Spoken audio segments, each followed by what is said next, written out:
12મા અધ્યાયનું નામ છે ભક્તિ યોગ. આપણે ઠાકુરજી કહેતા હતા કળિયુગમાં ભક્તિ સાર. તો ભક્તિ યોગનો અધ્યાય શરૂ ભગવાને જ્યારે શરૂ કર્યો એ પહેલાં અર્જુનને એમણે જે 11મા અધ્યાયમાં જે લાસ્ટ શ્લોક કીધો કે તું મત્કર્મ કૃણ મત્પરમો મદભક્ત સંગ વર્જિત નિર્વૈર સર્વભૂતેષુ યસ મામેતિ પાંડવ. ભક્તિયોગની શરૂઆત કરતાં પહેલાં માણસના જીવનમાં ભક્તિયોગ ક્યારે દૃઢ થાય એ કેવો હોવો જોઈએ એમાં કહી દીધું કે તું આવો થા ત્યાર પછી તને હું ભક્તિયોગની વાતો કહું.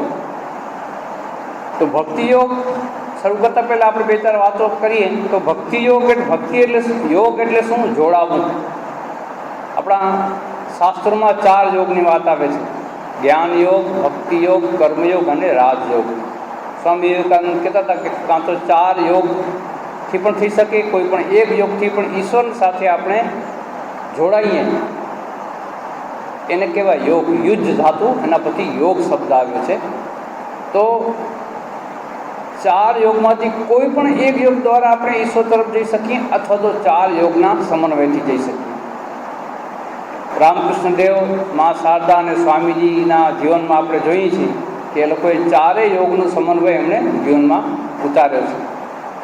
સ્વામી વિવેકાનંદ તો હંમેશા કહેતા હતા કે 4 યોગનો સમન્વય જ ખરેખર અત્યારનો યુગ ધર્મ છે. કારણ કે દરેક જે યોગ છે, અલગ અલગ યોગની જે પરાકાષ્ઠા છે ત્યાં સુધી આજનો માનવી પહોંચી ન શકે. પણ અંતે રામકૃષ્ણદેવે કીધું કે બીજા બધા યોગમાં તોય પણ તકલીફ પડે, પણ ભક્તિ યોગ છે, ભક્તિ એ છે રાજપથ. રામકૃષ્ણદેવે કીધું નારદિયા ભક્તિ. ભગવાનને પ્રાપ્ત કરવા માટે બધા જે ઉપાયો છે એના કરતાં સરળ અને સીધો રાજપથ કીધો છે.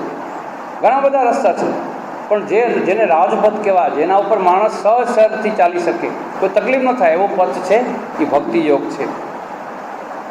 ઈશ્વર સાથેનો પ્રેમ એટલે ભક્તિ. ભગવાનને આપણે પ્રેમ કરીએ, આપણે આપણા સગાવાલાને પ્રેમ કરીએ, બધાને પ્રેમ કરીએ, સમાજમાં બધા સાથે વાતો કરીએ, બધા સાથે રહીએ, આનંદથી રહીએ, પણ આપણો જે અંતઃકરણની જે પ્રેમ જે છે ઈશ્વર પ્રત્યે આપણે આપી દઈએ, ઈશ્વર પ્રત્યે સંપૂર્ણ પ્રેમ આપણે આપીએ તો એ છે ભક્તિ છે. અને એ જે ભગવાન છે, ઈશ્વર છે, ઈશ્વરનું અસ્તિત્વ છે એવી આપણને ધીરે ધીરે ધીરે ધીરે અંદરમાં સમજણ પડે એટલે આપણે એના પ્રત્યે ભક્તિ કરીએ. પ્લેટો કરીને આપણે બધા જાણીએ છીએ, બહુ મોટા ચિંતક હતા, એમણે કહ્યું હતું કે જે પ્રેમ જે છે ઈશ્વર પ્રત્યેનો પ્રેમ, love is pursuit at the hall.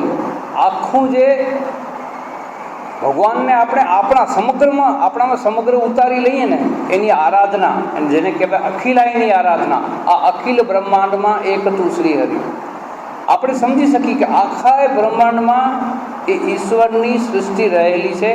એ સૃષ્ટિને આપણે પ્રેમ કરીએ તો જેમ જેમ આપણે આમાં આગળ વધશું એમાં આપણી ભક્તિ જે છે ઈશ્વર તરફ આગળ વધતી રહેશે. મનુષ્ય જીવન જે છે, રામકૃષ્ણદેવ કહેતા હતા ભગવાન મનુષ્ય જીવનનો ઉદ્દેશ્ય છે ઈશ્વર દર્શન. ભગવાનમાં પ્રેમ કરવાનો ઈશ્વર દર્શન છે મનુષ્યનો ઉદ્દેશ્ય. પછી તમે બધું કરો ને જે પણ કરો, પણ જીવનમાં ઉદ્દેશ્ય શું રાખશો? ઈશ્વર દર્શન. જીવનનો સાર હેતુ શું છે? તો મનુષ્યના જીવનના જે સાર જે છે ત્રણ મુખ્ય સાર છે. એક તો જ્ઞા એટલે જાણવું, બીજું શું છે? કૃ એટલે કરવું, અને ભજ એટલે ભજવું. મનુષ્ય જીવનમાં જેવી રીતે ઠાકુરજીએ કીધું કે ઈશ્વર દર્શન છે ઉદ્દેશ્ય, તો જ્ઞા એટલે કાંઈક જાણવું જોઈએ, જ્ઞાન યોગ. મોટા મોટા વિદ્વાન બધા હોય, જેવી રીતે શંકરાચાર્ય, ભગવાન બુદ્ધ, એ બધા બહુ જ્ઞાની પુરુષો. આવા બધા રામાનુજાચાર્ય, એ લોકોએ જ્ઞાન યોગનો પથ અપનાવ્યો.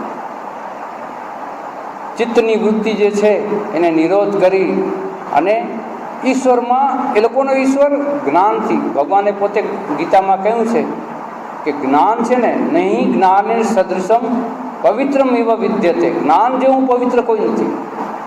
જ્ઞાની છે મારો આત્મા છે, ગીતામાં ભગવાને કહ્યું છે. અને જ્ઞાન એક એવી ખડક છે, જ્ઞાના સિનાત્મન, જ્ઞાન એક એવી ખડક છે એ અજ્ઞાનના મનુષ્યના જીવનમાં જેટલો અજ્ઞાનના અંધકારા હોય એને એવી ખડક, એવી તલવાર છે એ કાપી નાખે છે. એટલે જ્ઞાનનું બહુ મહત્વ છે. બધી જ ઇન્દ્રિયોને કંટ્રોલ કરી અને એકનિષ્ઠ થઈને ઈશ્વર પ્રત્યેનું જે અનુરાગ છે એ જ્ઞાન યોગમાં આવે છે. જ્ઞાન યોગની વાત ભગવદ્ ગીતામાં સાંખ્ય યોગ જે છે, બીજો યોગ, બીજો અધ્યાયમાં કીધું છે. ચિત્તપ્રજ્ઞ કેવા હોય, કેવું જ્ઞાની માણસ કેવો હોય, બીજા અધ્યાયમાં છે, આગળ તમે જોયું હશે. સાંખ્ય યોગ છે. ત્યાર પછી જે કર્મયોગ જેને કહીએ, કામ કરતાં કરતાં માણસ આપણે બધું ઈશ્વરનું જ કામ કરીએ છીએ એવી જો ભાવના હોય અને કર્મમાં યોગ આવી જાય તો યોગ કર્મ શું કૌશલમ, આ બીજો એક તબક્કો છે. ઈશ્વર સાથે આપણે તાદાત્મ્ય, આપણે ભલે ને સંસારના કામ કરતા હોઈએ પણ આપણને એવું લાગે કે હું ઈશ્વરનું જ કામ કરું છું, કારણ કે આપણને ભગવાન પ્રત્યે એવી પ્રીતિ થઈ જાય, આપણને કામ બીજાનું લાગે જ નહીં. ભક્તિ યોગ એટલે શું?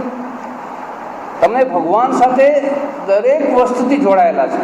એમને કે ખાલી હું સવારના જપ કરું, સાંજે આરતીમાં જાઉં, રાત્રે જપ કરીને સૂઈ જાઉં, એટલું ભગવાન સાથે ભક્તિ યોગ. બાકી જે કામ કરું છું એ તો સંસારનું કામ છે. પણ સંસાર કેનો છે? સંસાર તો ભગવાનનો જ છે ને. સંસાર તો ભગવાનના હાથમાં છે, આપણે બધા સંસારમાં છીએ. એટલે સંસાર પણ ઈશ્વરનો છે. એનો જે કર્મ કરશું એ પણ ઈશ્વરનું છે. એવી જ્યારે ભાવનાથી કરશું ત્યારે આપણે ભગવાન સાથે હજી પણ નજીકથી જોડાઈ શકશું. પર્શિયા જે હતું, એક પારસ્ય દેશ જેને કહેવાતું પર્શિયા, એના એક રાજા હતા. તો એના જીવનમાં બહુ સરસ એક નાનકડી ઘટના છે.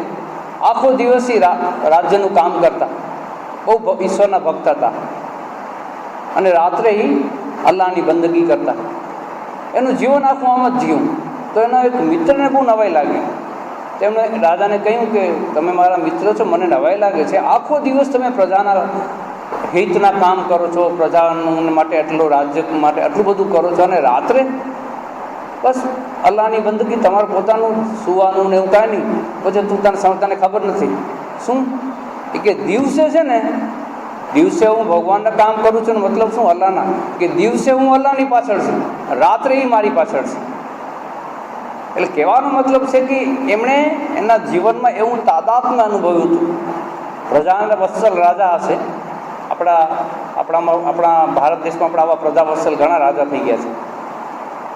એણે એના જીવનમાં એવું નક્કી કરી લીધું કે સવારે જે હું કરું છું એ પણ ઈશ્વરનું જ કામ છે. સવારે હું ઈશ્વરની પાછળ છું, રાત્રે અલ્લાહ મારી પાછળ દોડે છે. સવારે હું એની પાછળ દોડું છું. તો એને બે માર્ગ અલગ નથી લાગ્યા. યોગ કર્મ શું કૌશલમ, આપણે જે પણ કર્મ કરીએ એમાં કુશળતા છે. પછી ભક્તિ યોગ, સમત્વમ યોગ ઉચ્યતે. ભક્તિ ક્યારે આવે? 11મા અધ્યાયમાં કહ્યું નિર્વૈર સર્વભૂતેષુ મત કર્મ કૃત મત પરમ, તું બધું મારા માટે કર. નિર્વૈર સર્વભૂતેષુ, આપણે દરેક પ્રાણી માત્ર, દરેક જેટલા આ પૃથ્વી ઉપર જેટલા ભૂત જગ્ન છે, જેટલા પ્રાણી છે, જેટલા બધા માટે નિર્વૈર, અહિંસા. અહિંસામાં સમદ્રષ્ટિ થઈ જાય.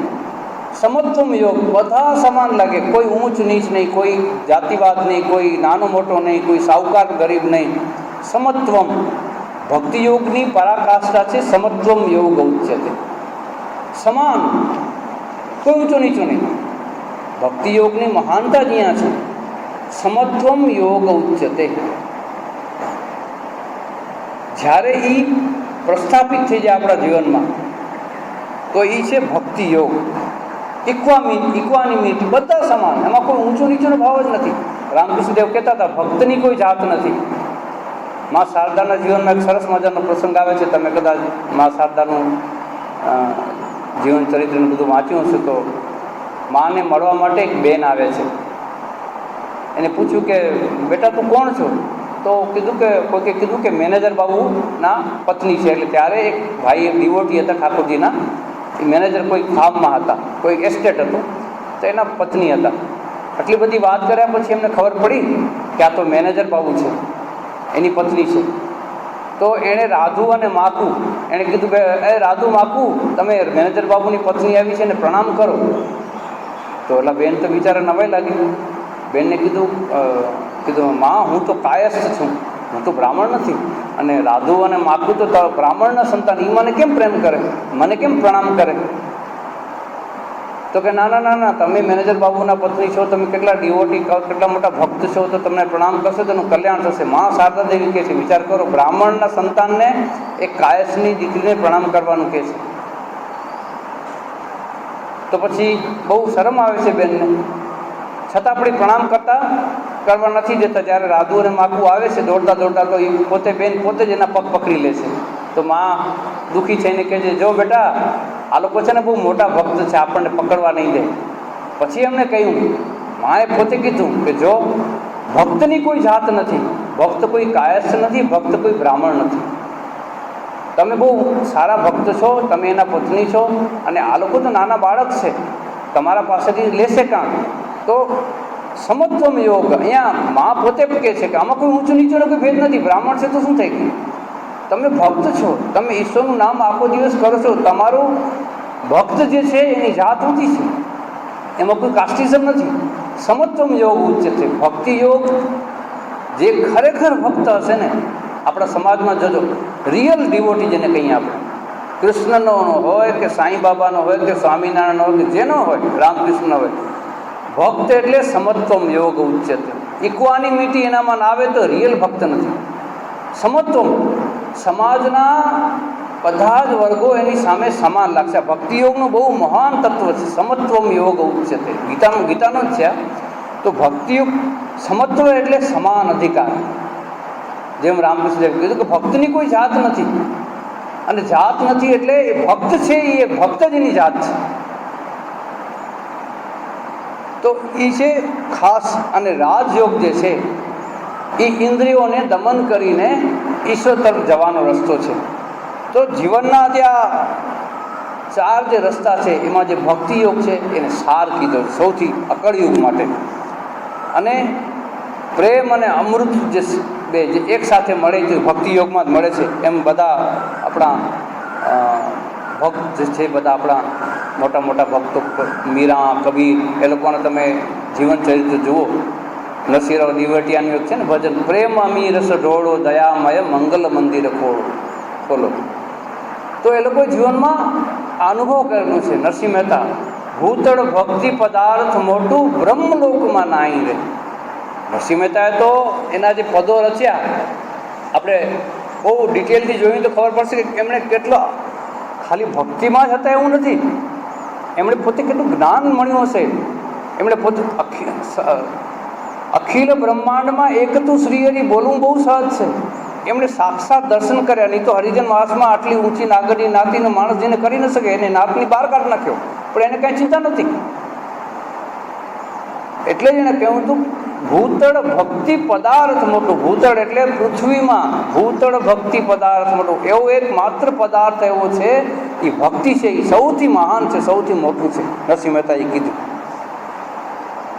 અને જે આ ચાર યોગનો સમન્વય આપણે કહેતા હતા, પણ ભક્તિ યોગને એવું કહેવાય છે એ પ્રેમનો માર્ગ છે. નારદ ભક્તિ સૂત્રમાં લખ્યું જ છે નારદજીએ, સા પરમ પ્રેમ સ્વરૂપા અમૃત સ્વરૂપા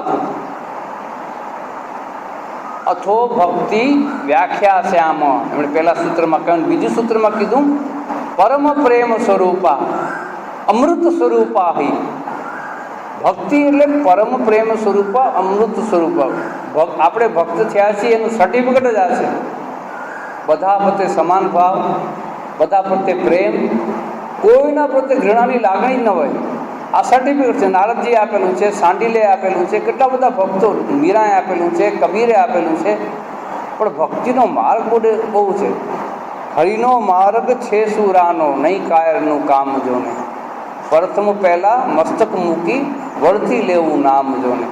પ્રીતમ કવિ છે ને, આ પ્રીતમ ગાયેલું છે આપણે. તો હરિના માર્ગમાં પણ બધું તમારે છોડીને તમારું મસ્તક જ્યાં સુધી મૂકતા નથી, એટલે તમારું 100% સમર્પણ. ભક્તિયોગ જેવી રીતે સમત્વમ છે તેવી રીતે સમર્પણ પણ છે. પૂર્ણ રીતે સમર્પણ જ્યાં સુધી આપણને આવતું નથી ત્યાં સુધી આપણે ભક્તિ નથી કરી શકતા. તો ભક્તિ જે છે જેવી રીતે કહ્યું ને, પ્રેમ અને અમૃતનું સંયોજન છે. પ્રેમ અમી રસ ઢોળો. ભક્તિમાં જ્યારે આપણે લાગણીવશ થઈને, રામકૃષ્ણદેવ બહુ સરસ દ્રષ્ટાંત આપે છે. ગાય હોય ને, ગાય એને ખોળ આપીએ ને, ખોળ એટલે આપણે જે મિલમાંથી આપણે મગફળીના જે ખોળ આવે એને જ્યારે ગાય ખાય એ બહુ ચાવીને ખાય. એ કહે છે કે જ્યારે ગાય ખોળ ખાતી હોય તો એને બહુ આનંદ આવે. તો ગાય જે ખોળ ખાય કેટલો આનંદથી ખાય. તો ભક્તિ રસ એવો છે, આનંદથી ચાવે છે, વાગોળે છે. રામકૃષ્ણદેવ કથામૃતમાં છે, જોજો તમે. તો ભક્તિને નારદજીએ પણ પ્રેમ સ્વરૂપ કીધું, અમૃત સ્વરૂપ કીધું, અને ઘણા બધા કીધું. પણ ભક્તિનો માર્ગ છે બહુ કઠણ. આમ તો બધા માર્ગો કઠણ છે, પણ ભક્તિમાં જ્યાં સુધી આપણે પૂર્ણ સમર્પણ નથી આવતું ત્યાં સુધી આપણે ભક્તિ કરી શકતા નથી. અને જે આ ભક્તિ છે ને, એના 4 તબક્કા છે. એમાં પ્રથમ શું છે? આકર્ષણ.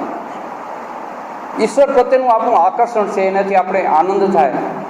આપણા જે ઈષ્ટ દેવ હોય, ઈષ્ટ પ્રત્યેનું પૂર્ણ આકર્ષણ, ભલે ને તમારા જે પણ ઈષ્ટ હોય, એટ્રેક્શન.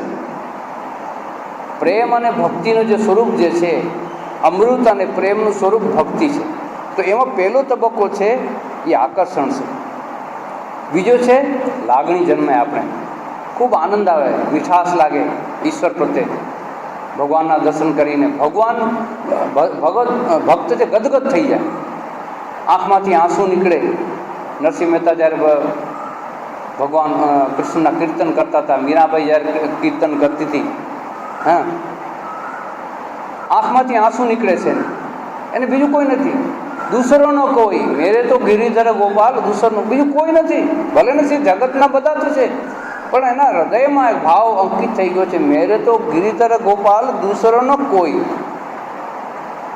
એવી રીતે સુરદાસ સાહેબ સબસે ઊંચી પ્રેમ સગાઈ, ભગવાન સાથેનો જે પ્રેમ સંબંધ છે, તો એમાં આપણને લાગણી જન્મ, ભગવાનના જન્મના પ્રત્યે. અને ત્રીજો તબક્કો છે જે આપણે પહેલાં જોયું, સમર્પણ.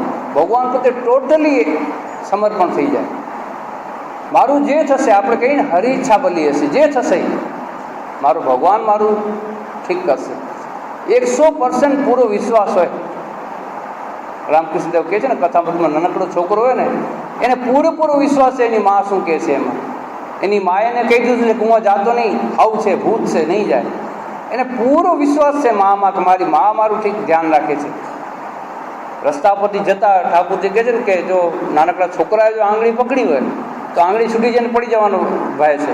પણ જો બાપે આંગળી પકડી હોય, તળાવની પાળ સુધી જતા હોઈએ અને છોકરાની આંગળી જો બાપે પકડી હોય તો છોકરાને પડવાની બીક નથી.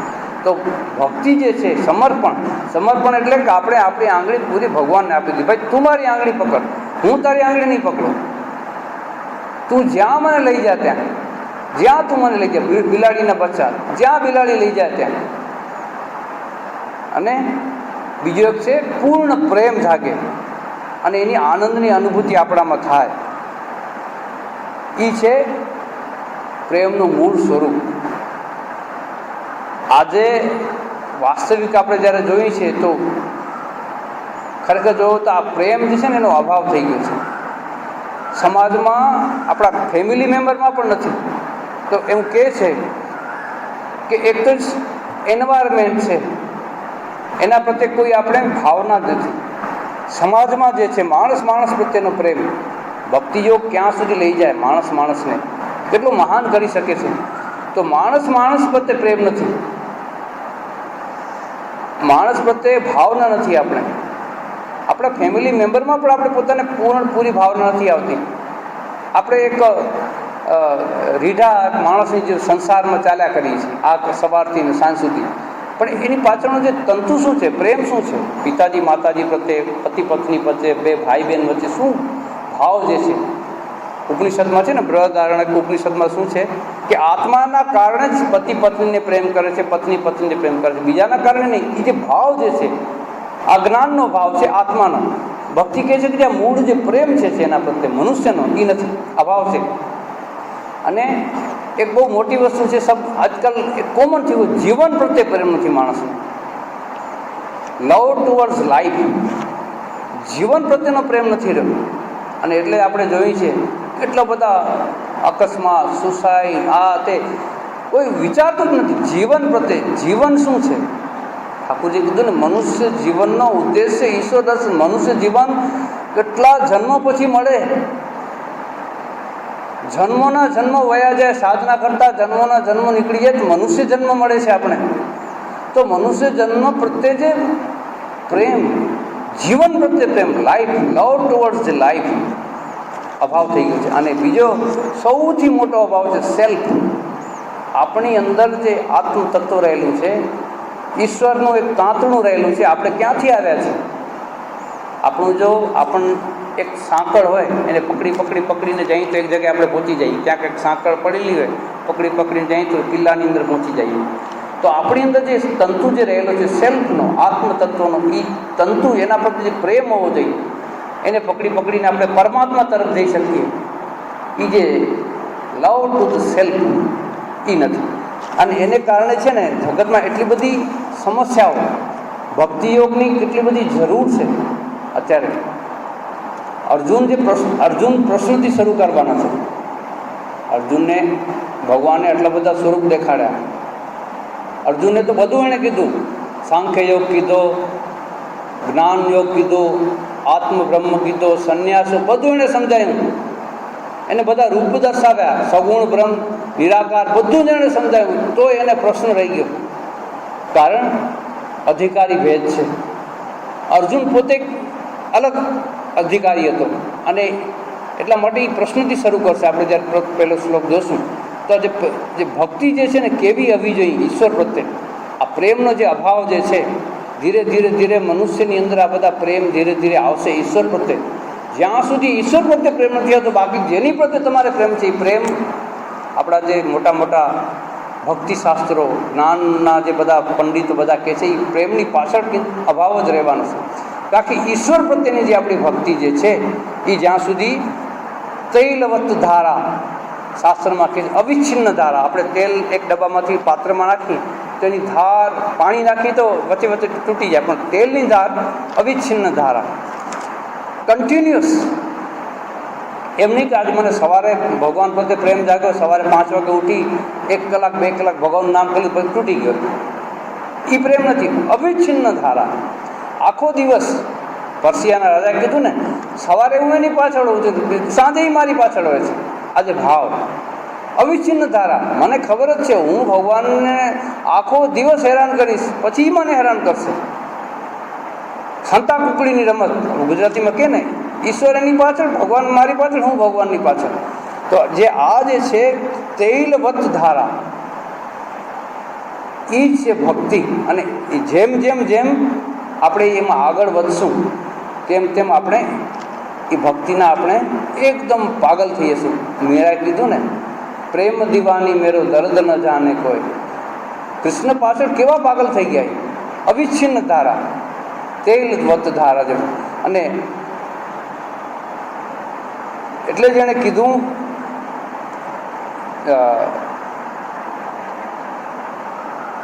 આધી રાત પ્રભુ દર્શ દીને પ્રેમ નદી કે તીરા.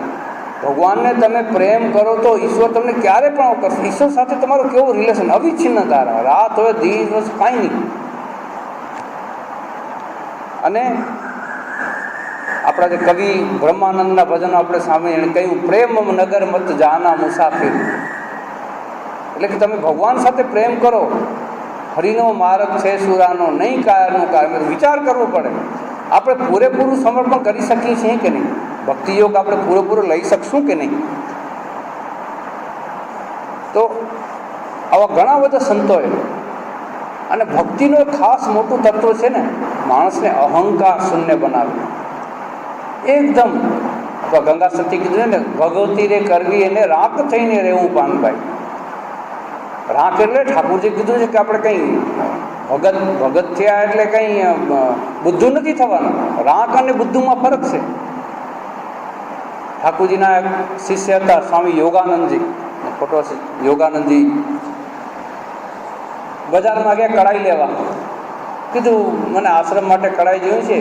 ના, ઠાકોરજી પાસે ત્યારે ગયા હતા, નાનકડા બ્રહ્મચારી જેવા હતા, તો આપી દીધી. તો આવીને ઠાકોરજી જોઈને તો કઢાઈ ભાંગેલી. તો કે આ શું તું યાર? એ કે મેં તો કીધું કે અમારા ગુરુજી માટે જોઈ છે, આશ્રમ માટે જોઈ છે. એ કે તું ભક્ત છો એટલે ક્યાંય બુદ્ધું થોડું થવાનું? એ કે એ થોડો ભક્ત છે, એને તો જોયું કે એક બકરો આવે છે, ભાંગેલી કઢાઈ વેચી નાખો. બહારના માણસોને કંઈ એવું ભક્તિ કંઈ નથી. ભલે ને આપણે કે ઘરે આવો તમારા માટે છે, અમને તો ખબર છે. બજારમાં જઈએ કે અમે કહીએ રામકૃષ્ણ મિશન અમારા આશ્રમ માટે સેવાનું કામ કરી છે, તમારો રેટ તમારા માટે જ રેટ છે, એટલે અમને ખબર પડી જાય કે 100% ખોટું બોલે છે. આ છે સમાજ. તો ઠાકોર કહે છે કે તું ભક્ત એટલે ડફોળ નથી થવાનો, બુદ્ધુ નથી થવાનું, પણ રાંક એટલે શું? મારો જે અહંકાર જે છે, રાંક થઈને રહેવું પાનભાઈ, મેળવવું અંતરનું અભિમાન રહે. મનમાં આપણે જે રામકૃષ્ણદેવ કહેતા હતા, બંગાળીમાં કહેતા હતા અંકટ બંકટા છે, મતલબ ઘણા બધા આપણા મનની અંદર છે ને અંકટ બંકટ એટલે શું કહેવાય? વિચિત્ર છે, ભાવ છે આપણા કોઈની પ્રત્યે ગમા અણગમા જેને કહેવાય. બંગાળીમાં કે ઠાકોરજી કહેતા હતા કે મનને મધ્ય અંકટ બંકટ રાખવેના, એટલે ગમા અણગમા. ભક્તિના પથમાં આ બહુ કામ અટકી જાય. એટલે જ પાનભાઈનું બહુ સરસ વચન છે, રાંક થઈને રહેવું પાનભાઈ, મેળવું અંતરનું અભિમાન રહે. આખું ભજન બહુ સરસ છે. તો જેને ભક્તિ જે કરવી છે, સંપૂર્ણપણે સમર્પણ જ્યાં સુધી નહીં આવે ત્યાં સુધી ભક્તિનો પથ છે ને આપણને પૂરો આગળ સમજાશે નહીં. અને એટલા માટે જ પછી જેટલા તમે બહુ મહાનો ભણેલા ગણેલા ઉપર જ્યારે ઈશ્વર પ્રત્યે તમે સંપૂર્ણ સમર્પણ કરો છો, ત્યાર પછી તમે અહંકાર નથી રહેતો. આ ભક્તિનું બહુ મોટું, સ્વામીજી પોતે કહેતા હતા, ભક્તિ જો સ્વામીજીની વ્યાખ્યા બહુ સરસ છે. ઈશ્વર માટેની સાચી અને આંતરિક શોધ છે એ ભક્તિ જો સાચી અને અંતરપૂર્વકની ખોજ, ઈશ્વર પ્રત્યેનું અંતરપૂર્વક ખોજ.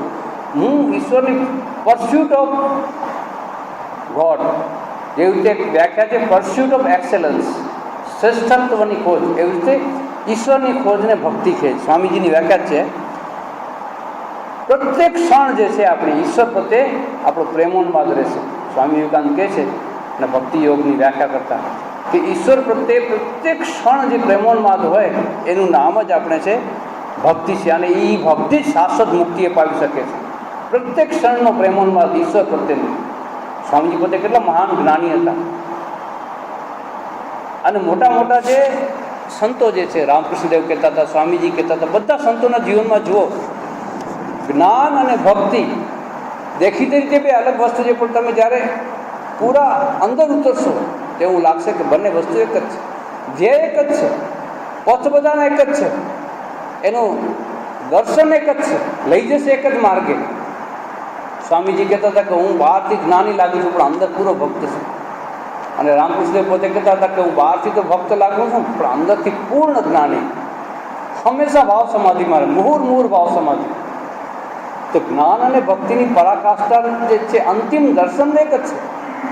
પણ રામકૃષ્ણદેવ કહેતા હતા કળિયુગમાં આપણે આપણી જે રહેવાની સિચ્યુએશન, પરિસ્થિતિ, સમાજની વચ્ચે રહીએ, કામ કરવાનું હોય, કેટલું બધું આપણા પાછળ, અને એની વચ્ચે આપણે આટલા બધા જ્ઞાન યોગ, રાજયોગ, એ બધું સાંખ્ય યોગ નહીં કરી શકીએ. અને એટલા માટે રામકૃષ્ણદેવ કીધું ભક્તિ યોગ છે એ રાજપથ છે અને એ ઈશ્વર પ્રાપ્તિનો સ્વાભાવિક માર્ગ છે. ઈશ્વર પ્રાપ્તિનો સ્વાભાવિક માર્ગ છે ભક્તિ યોગ, એવું સ્વામીજી કીધું. પણ પ્રોબ્લેમ શું છે, ક્યારેક આપણે ભક્તિના જે પથ છે ને એમાં અંધશ્રદ્ધા હોય, ભયાનક અંધશ્રદ્ધા હોય. એવી અંધશ્રદ્ધા થઈ જાય છે કે આ જ સાચું, આ બીજું ખોટું. અને એટલે બીજાના ધર્મને ઉતારી પાડવાની વૃત્તિ ભક્તિયોગને કારણે આવી છે. અમારો ધર્મ જ સાચો, બીજાનો ધર્મ ખોટો. આ જ્યાં આવે ભક્તિ નથી, 100% નથી. ભક્તિયોગમાં આવું કમ્પેરિઝન છે જ નહીં.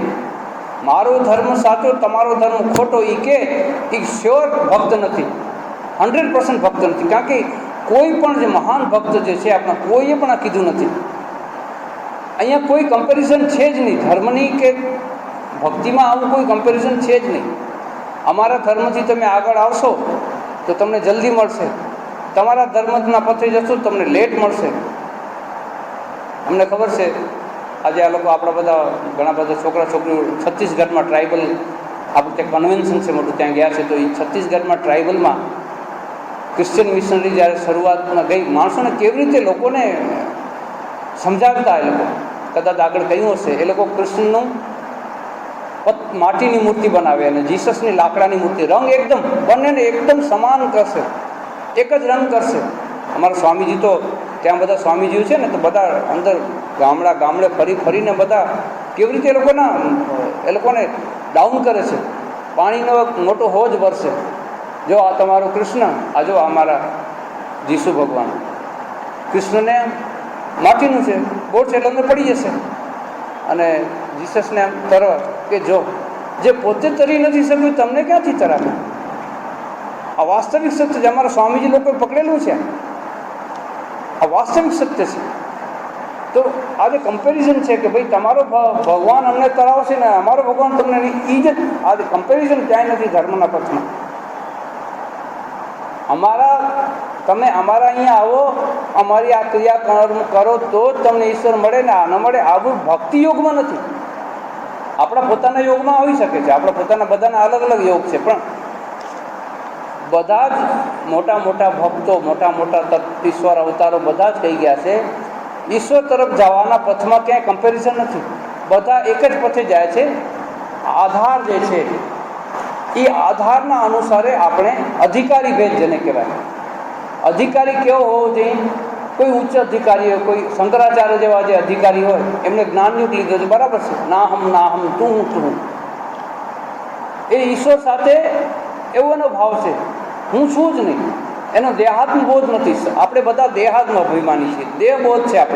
આપણે કંઈ લાગે, ચોટી ભરીએ એટલે દુખે, લાગી જાય, પોરબંદરની હ્યુમિડિટી ઇફેક્ટ કરી જાય, ઓછીતા પડી જઈએ, ઓછીતા લાગે, દેહબોધ છે. આપણે તાવ આવી જાય, ઠંડી લાગે, આપણે દેહાભિમાની છીએ, દેહના બોધમાં રહેલા છીએ. તો આપણે દેહથી પર જ્યાં સુધી નથી થતા ત્યાં સુધી આ બધા ઉચ્ચ ભાવ છે. જ્ઞાન યોગના શંકરાચાર્ય જેમ કીધું, ના હમ તું, આપણે નહીં કરી શકીએ. તો એના માટે જે લોકો દેહ સાથે એક થયેલા છે, આપણે બધા દેહાભિમાની છીએ.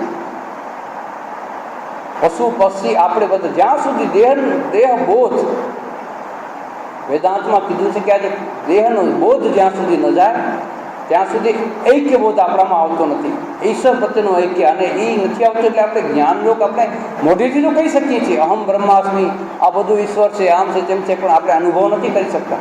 અને એટલા માટે જ મોટા મોટા ભક્તોએ કીધું છે, કબીરે પણ કીધું કે ભાઈ તમે આમાં બધામાં જાઓ નહીં. ભગવાન બુદ્ધે શું કીધું કે ઈશ્વર છે કે નહીં એમાં જવાની જરૂર નથી, ભલા થાવ અને ભલું કરો. મતલબ તમે જ પ્રેક્ટિકલ લાઈફ તમે જુઓ. આપણે બધા દેહાભિમાની છીએ, દેહમાં બોધમાં રહેલું છે. એટલે આપણે બધાનો જીવનનો ઉદ્દેશ્ય છે ઈશ્વર દર્શન, ભક્તિ યોગ. એટલે ઠાકોરજી કીધું કળિયુગમાં રસ્તો જ છે, એ રાજપથ છે. અને કેવી એક નિષ્ઠ ભક્તિ પકડી રાખો ને, એક જણને. તમે બધાને સન્માન કરો, કોઈને અસન્માન આપણે કરવાની જરૂર નથી. જેવી રીતે કમ્પેરિઝન કરવાની જરૂર નથી કે અમારો પથ ઊંચો તમારો નીચો, તેવી રીતે કોઈનો પથ ખરાબ કહેવાની આપણે અનુભવ નથી. ઠીક છે ને, એ એના પથમાં જાય છે તો જવા દો. રામકૃષ્ણદેવે કીધું એક ઘર હોય એમાં કેટલા બધા દરવાજા હોય. એક ખાડ કૂવા તરફનો દરવાજો હોય, ત્યાંથી પણ ઘરમાં જઈ શકાય, પણ એ આપણા માટે નથી. જૂના જે ઘર હતા એમાં તો સ્વીપર જે આવતો એના માટે દરવાજો અલગ રહેતો, એમાંથી ઘરમાં તો પ્રવેશી શકાતો. તો એમ કહેતા કે ભલે ને લોકો એમ કહેતા હોય તંત્ર માર્ગ હીન છે, પણ રામકૃષ્ણદેવે કીધું એ પણ પથ છે. રામકૃષ્ણદેવે ખરાબ એને હીન છે એમ નથી કીધું. એ પથ આજના યુગ માટે નથી, એ પથનો અધિકારી બીજો છે. તંત્ર માર્ગના પથનો અધિકારી બીજો છે, આપણે નથી. રામકૃષ્ણદેવ કોઈ પથને, કોઈ પણ ધર્મને, કોઈ પણ પથને એણે નથી ગાળ આપી, નથી નીચે. સ્વામી વિવેકાનંદ કહેતા હતા કે મેં આવો માણસ જોયો નથી કે જેને કોઈ પણ પથને નીચો છે, આંગળી ચીંધી નથી, બધાને સમાન કર્યા છે. એણે કીધું અધિકારી ભેદ છે. તો ભક્તિમાં અધિકારી નથી. નિમ્ન કક્ષાનો માણસ ભક્તિ કરી શકે છે. ભક્તિ કરતાં કરતાં કરતાં એની એવું થઈ જાય, ઈશ્વર પ્રત્યે એક થઈ જાય. રોહિદાસ, સંત રોહિદાસ એ તો ચમાર હતા, ચર્મકાર હતા, પણ કેવા એનું ભજન કેવું સરસ, પ્રભુજી તું ચંદન હમ પાણી. ભલે ને ચમાર હતા તો શું થઈ ગયું, પણ એનું મન જો ક્યાં છે. આપણે બધા જાણીએ છીએ જનક રાજાના દરબારમાં અષ્ટાવક્ર સંહિતા પુસ્તક છે. બહુ જ્ઞાનનું બહુ મોટું પુસ્તક છે. રામકૃષ્ણ કથામૃતમણીનો અનુસંધાન મળશે. તો જ્યારે અષ્ટાવક્રજી પોતે એમના બાપુજી હારી ગયા હતા જનકની સભામાં, તો એને જ્યારે ખબર પડી, એમને માએ કીધું કે આ તો ત્યાં આવે એને નિયમ છે જનક રાજાનો કે જે એને કોઈ હરાવી ન શકે એને જેલમાં પૂરી દે. તો ઠીક છે, હું મારા બાપુજીને છોડાઈ આવીશ. તો અષ્ટાવક્ર એના 8 અંગ વાંકા હતા.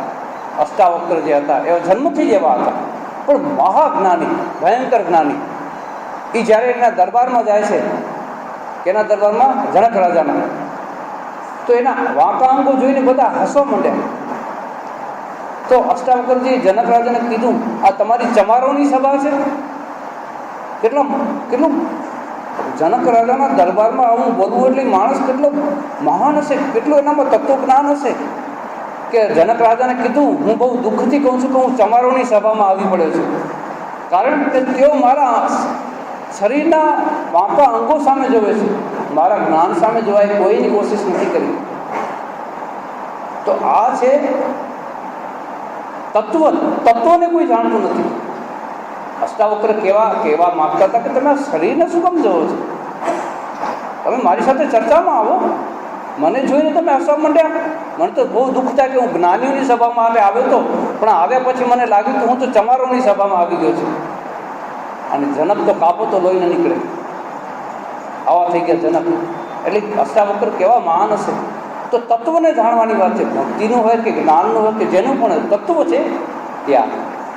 તો બાકી આપણે પછી શરૂ કરશું, હજી ઘણું છે, આવતા વખતે શરૂ કરશું.